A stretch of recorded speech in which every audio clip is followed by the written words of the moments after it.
Recently, I've seen a number of deconversion stories where people have told of how they deconverted from Christianity to non-belief. And two particular users stand out, and one of them is McNuts, and the other is Voodoo 6.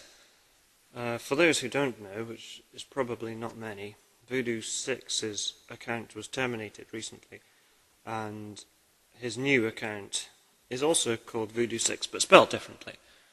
I'll put links to both of the accounts here.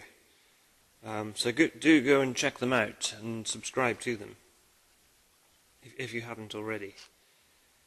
My own story is not so much one of deconversion, but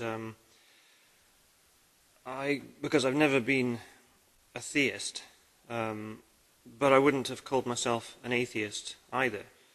I just didn't know a lot about whether religious claims were based on truth or not. So here's a brief description of my story. In 1995, at the age of 20, I had a job in forestry which involved moving away from the city where I grew up, away from most of my friends and family, for several months. Not having much of a social life, I found I had time to read and think.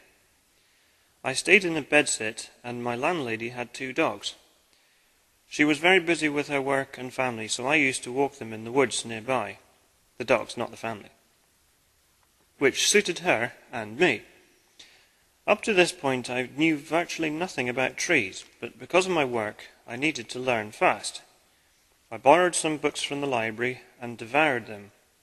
I already liked trees, forests, plants, wildlife and the outdoors, but I discovered that trees are amazing things which became even more fascinating to me as I learned more about them. So soon, on my walks with the dogs, I was able to identify oak, ash, elm, birch, rowan, Scots pine, Douglas fir, larch, and many more. I learned that there are only 33 species of tree indigenous to Britain, and that our number 1 timber tree, the Sitka spruce, comes from the west coast of America. I also learned about photosynthesis, nutrients in the soil, and the animals and plants which live in the forest. For the first time in my life, I was studying something in detail which I had chosen to, and felt a new enthusiasm for acquiring knowledge which had been lacking at school. I watched a lot of wildlife documentaries and found David Attenborough's programs particularly good. I learned a lot about speciation, selective breeding, and the survival of the fittest, but didn't give much thought to evolution itself. I've never been religious, so this is not exactly a deconversion story, but I did fall into a number of traps along the way. I was fairly sure that there was some kind of spiritual dimension which our minds went to during dreams and after we died. I also thought that there must be a creative force or intelligence which guided us in some way, which I struggled to put my finger on. I sometimes have lucid dreams, and at this time I was convinced that I was seeing into this higher plane of existence. I knew very little about physics and cosmology, and had thoughts which I would now describe as anti-scientific. I thought that science was narrow-mindedly focusing too much attention on minute details whilst missing the bigger picture, and felt frustrated that there were more theories than known facts. I wanted answers to my questions about the afterlife, telepathy, levitation, UFOs and such like. My thoughts were that a framework of understanding was needed, something to clarify and focus one's inquiries and help answer the big questions in life. I had a lot of questions and wasn't prepared to accept explanations which I couldn't understand. The thing I didn't realize was that science itself held the key to understanding the world.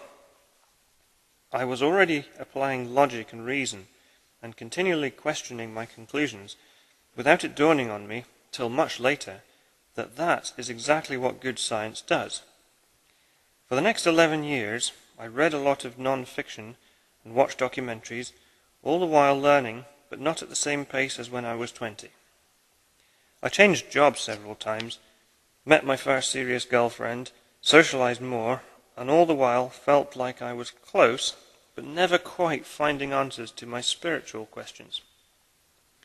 I found religion fascinating and puzzling at the same time. I didn't believe it to be correct, at least not on a literal level, but I concluded that religious people had some kind of spiritual experience which had eluded me, and that they interpreted this as proof of their particular belief system. Embarrassingly, I didn't really understand what faith was until 2006 or so.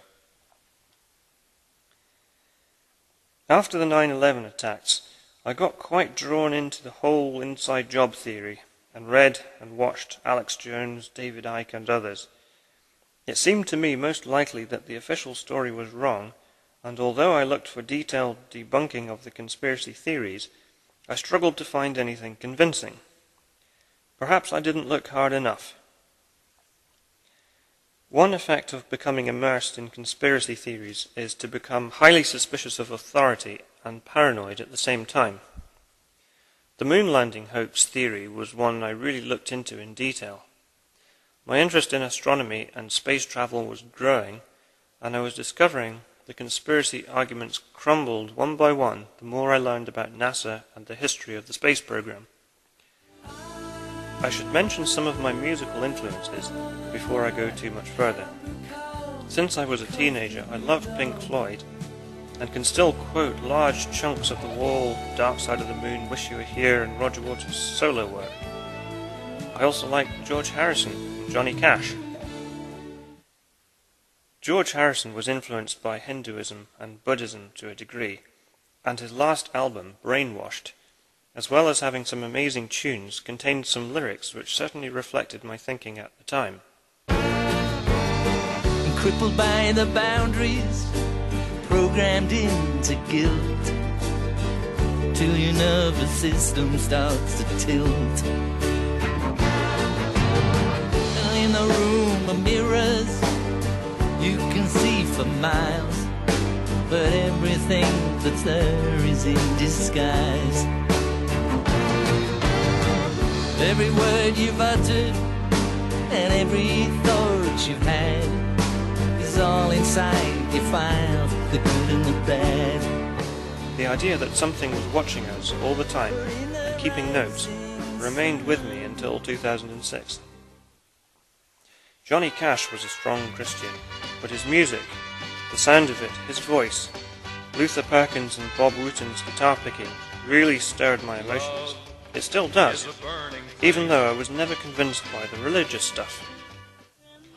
Some of his songs, such as Were You There When They Crucified My Lord, I find hauntingly beautiful in a similar way to a film such as Lord of the Rings, or other works of fiction. He also spoke up for people such as Ira Hayes and John Henry, those who ended up on the wrong side of the law.